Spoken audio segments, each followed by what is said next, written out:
Assalamualaikum warahmatullahi wabarakatuh. Alhamdulillahirrabbilalamin. Wabihi nasta'inu ala umri dunya waddin. Wassalatu wassalamu ala asrofil anbiya'i wal mursalin. Wa ala alihi wa sahbihi ajma'in amma ba'du. Allahumma sholli ala sayyidina Muhammad wa ala ali sayyidina Muhammad. Rabbi shrah li sadri wa yassir li amri wa hlul 'uqdatam min lisani yafqahu qawli. Yang pertama-tama yang kami hormati Ibu dosen tercinta, Ibu Dr. Hajah Iis Wadiah, selaku dosen pengampu pada mata pelajaran mata kuliah kita kali ini. Kemudian kami haturkan terima kasih kepada rekan-rekan kelas A program pasca sarjana PAI Institut Agama Islam Darussalam. Insya Allah pada pertemuan kali ini kita akan membahas mengenai strategi ekspositori pada pembelajaran PAI. Lanjutan daripada bahasan-bahasan yang ada pada mata kuliah ini. Mempelajari tentang strategi pembelajaran ekspositori, khususnya pada pelajaran PAI,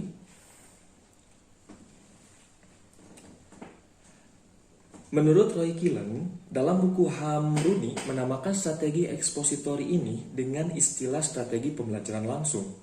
Hal ini karena dalam strategi ini materi pelajaran disampaikan langsung oleh guru. Siswa tidak dituntut untuk menemukan materi itu. Materi pelajaran seakan-akan sudah jadi. Jadi menurut Roy Killen, pembelajaran ekspositori ini merupakan pembelajaran langsung.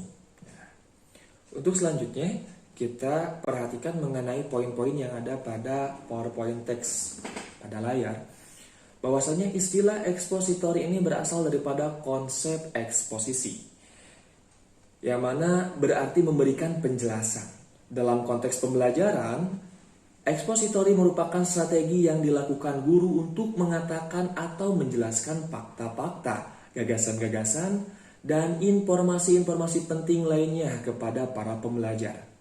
Metode ekspositori adalah metode pembelajaran yang digunakan dengan memberikan keterangan terlebih dahulu, definisi, prinsip, dan konsep materi pelajaran, serta memberikan contoh-contoh latihan ataupun pemecahan masalah dalam bentuk ceramah, demonstrasi, tanya jawab, dan penugasan.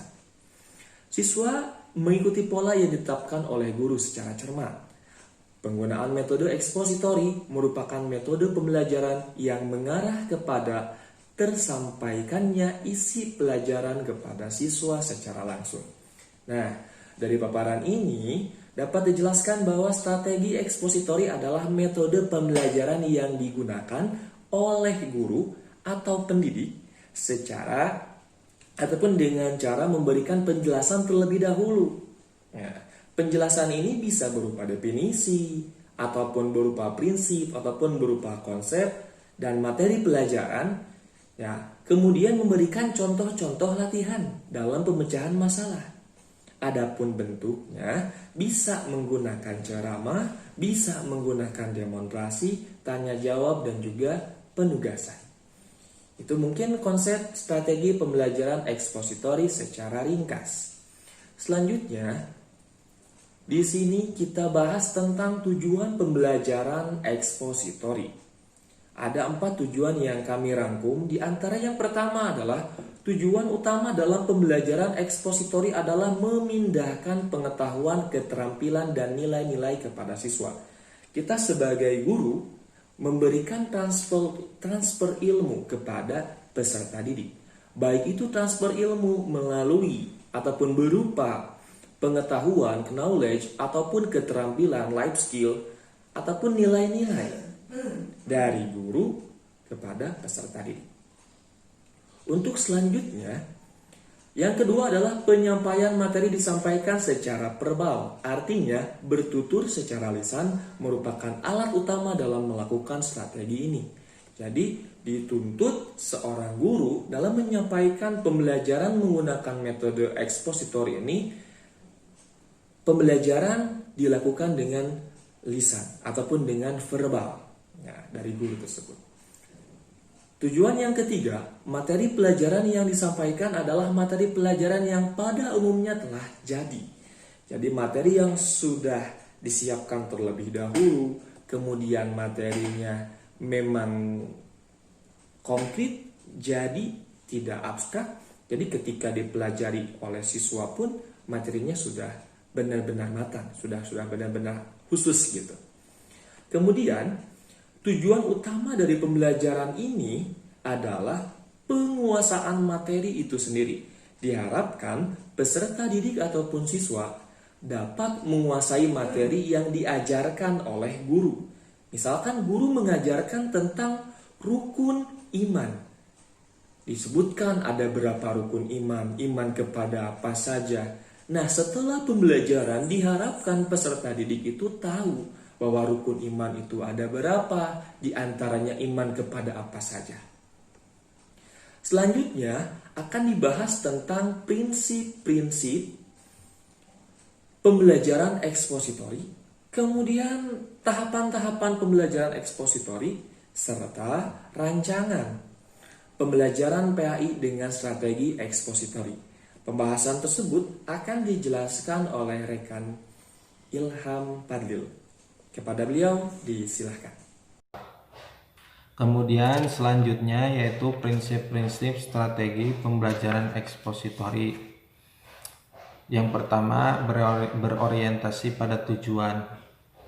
Walau penyampaian materi pelajaran merupakan ciri utama dalam strategi pembelajaran ekspositori melalui metode ceramah, namun bukan berarti proses penyampaian materinya tanpa tujuan pembelajaran. Justru tujuan itulah yang harus menjadi pertimbangan utama dalam penggunaan strategi ini, karena itu sebelum strategi ini diterapkan, terlebih dahulu guru harus merumuskan tujuan pembelajaran yang jelas dan struktur.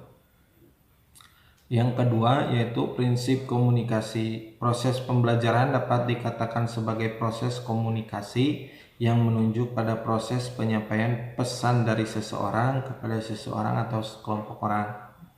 Pesan yang ingin disampaikan dalam hal ini adalah materi pembelajaran yang diorganisir dan disusun secara sesuai dengan tujuan tertentu yang ingin dicapai.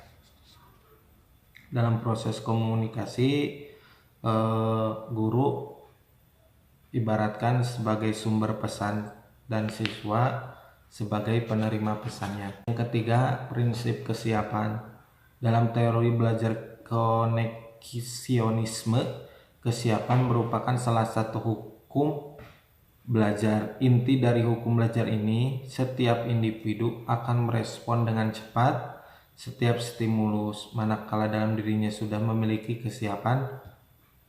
Sebaliknya, tidak mungkin setiap individu akan merespon setiap stimulus yang muncul, di manakala dalam dirinya belum memiliki kesiapan. Yang keempat, prinsip berkelanjutan, keberlanjutan. Proses pembelajaran ekspositori harus dapat mendorong siswa untuk mempelajari materi pelajaran lebih lanjut. Pembelajaran bukan hanya berlangsung pada saat itu, tetapi untuk waktu-waktu yang akan datang atau waktu-waktu selanjutnya. Kemudian tahapan-tahapan pembelajaran ekspositori.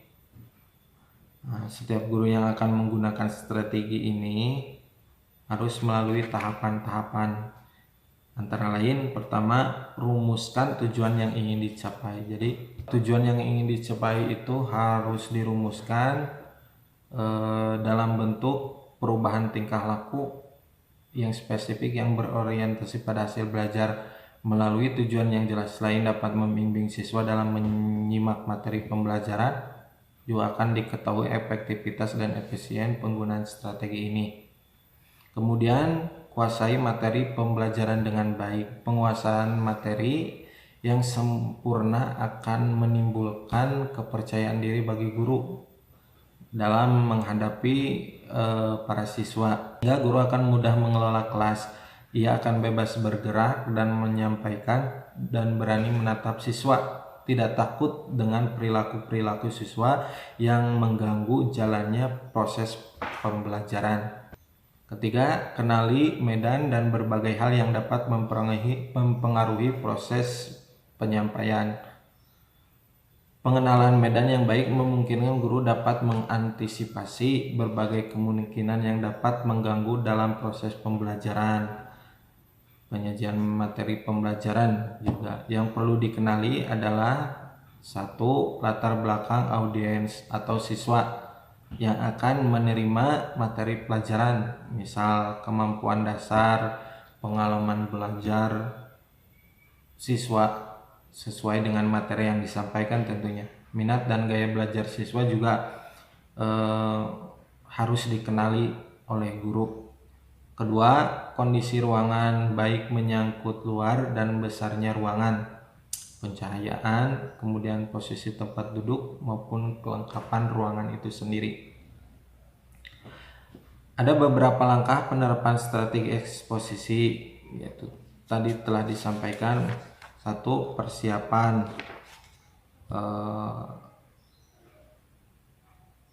Langkah-langkah persiapan yaitu mensugesti positif, hindari sugesti negatif kepada para siswa. Yang kedua, mulailah dengan mengemukakan tujuan yang harus dicapai. Jadi guru pertama dalam pembelajaran yaitu mengemukakan tujuan dari pembelajaran itu sendiri kepada siswa, sehingga tujuan pembelajaran antara guru dan siswa itu sejalan. Kemudian bukalah file dalam otak siswa. Pada tahapan persiapan memiliki beberapa tujuan yang dapat dicapai dalam melakukan persiapan, antara lain mengajak siswa keluar dari kondisi mental yang pasif, kemudian membangkitkan motivasi dan minat siswa untuk belajar, kemudian merangsang dan mengunggah rasa ingin tahu siswa, menciptakan suasana dan iklim pembelajaran yang terbuka. Kemudian penyajian, yaitu langkah penyampaian materi pembelajaran sesuai dengan persiapan yang telah dilakukan guru. Guru harus dipikirkan guru dalam penyajian ini dengan bagaimana agar materi pembelajaran dapat dengan mudah ditangkap dan dipahami oleh siswa. Yang ketiga yaitu korelasi. Langkah korelasi adalah langkah menghubungkan materi pembelajaran dengan pengalaman siswa atau dengan hal-hal yang memungkinkan siswa dapat menangkap keterkaitannya dalam struktur pengetahuan yang telah dimilikinya. Langkah korelasi dilakukan untuk memberikan makna terhadap materi pembelajaran, baik makna untuk memperbaiki struktur pengetahuan yang telah dimiliki ataupun makna untuk meningkatkan kualitas kemampuan berpikir dan kemampuan motorik siswa. Yang keempat, menyimpulkan.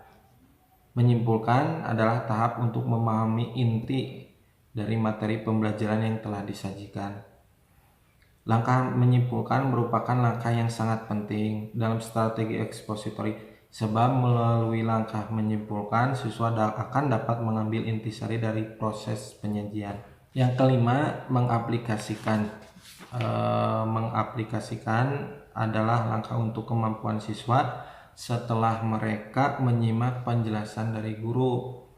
Langkah ini merupakan langkah yang sangat penting. Kenapa? Dalam proses pembelajaran ekspositori, guru akan dapat mengumpulkan informasi tentang penguasaan dan pemahaman materi pembelajaran oleh siswa. Terakhir yaitu rancangan pembelajaran PAI dengan strategi ekspositori. Setelah tadi di tahapan penggunaan strategi ekspositori telah diuraikan, ada beberapa hal yang perlu dipahami oleh setiap guru, yaitu perumusan tujuan yang ingin dicapai. Untuk memulai tujuan strategi ini, tujuan adalah salah satu yang sangat penting untuk dirumuskan. Tujuan yang ingin dicapai sebaiknya dirumuskan dalam perubahan tingkah laku. Perubahan tingkah laku yang spesifik berorientasi kepada hasil belajar. Kemudian kenali tempat dan suasana, menganalisa hal yang dapat mempengaruhi penyampaian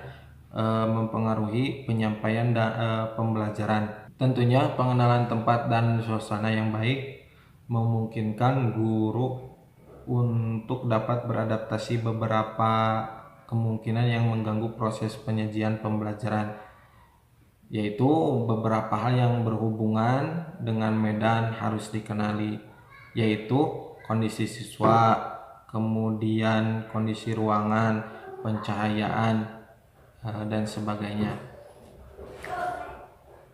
Secara garis besar, prosedur penerapan strategi ekspositori dalam pembelajaran adalah 1. Persiapan, kemudian pengarahan, 3. Penyampaian, 4. Tanya jawab, 5. Menyimpulkan, 6. Penghubungan, dan 7. Evaluasi dan penilaian. Terima kasih kepada Kang Ilham yang telah memaparkan paparan materinya. Untuk selanjutnya, kita akan membahas mengenai kondisi nyata. Dalam artian, bagaimana situasi di tengah pandemi ini, guru PAI terlibat dalam pembelajaran jarak jauh ataupun pembelajaran daring. Terkadang, banyak sekali problem, banyak sekali kesulitan-kesulitan. Mungkin yang bisa kami himpun di antara kesulitan-kesulitan guru PAI ketika mengajar dalam situasi pandemi ini, yang pertama adalah guru itu terfokus kepada penugasan daripada pengajaran secara langsung. Dalam artian, guru terlalu memikirkan ataupun guru terlalu menitik beratkan kepada tugas dan tugas. Ini saya ambil sampelnya daripada salah satu sekolah yang dekat dengan saya, di mana anak dituntut untuk mengerjakan LKS, lembar kerja siswa. Sementara paparan materinya ini kurang. Nah, yang menjadi efek adalah murid yang keterbatasan kemampuannya ataupun pengetahuannya tidak sampai untuk mengetahui ataupun memahami apa yang sedang dikerjakannya. Kemudian, di antara kesulitan selanjutnya adalah guru ini kebingungan menerapkan metode pengajaran apa yang sesuai dengan situasi pandemi. Sebenarnya banyak ragamnya. Ada yang fokus di Google Classroom, ada yang menggunakan WhatsApp Group, ada yang menggunakan media YouTube, ada yang menggunakan Zoom Meeting. Bagi guru-guru yang inovatif, ini adalah kesempatan untuk mereka. Tapi bagi guru-guru yang mungkin bisa dikatakan kurang kreatif, mereka akan merasa kebingungan. Mau Zoom Meeting tidak bisa, mau membuat video melalui YouTube tidak ada waktu, mau fokus di Google Classroom mungkin terlihat seperti membosankan ataupun seperti apanya. Jadi menurut mereka, apa sih metode yang efektif itu? Nah, kemudian di antara kesulitan selanjutnya adalah guru ini kurang menyampaikan tujuan dari pembelajaran materi yang diajarkan. Kemudian dalam pembelajaran PJJ ataupun daring ini, dalam misalkan penggunaan pembelajaran melalui video ataupun video conference seperti Zoom, guru langsung fokus kepada isi materinya. Sementara tujuan dari pembelajaran tersebut tidak disebutkan secara rinci di awalnya.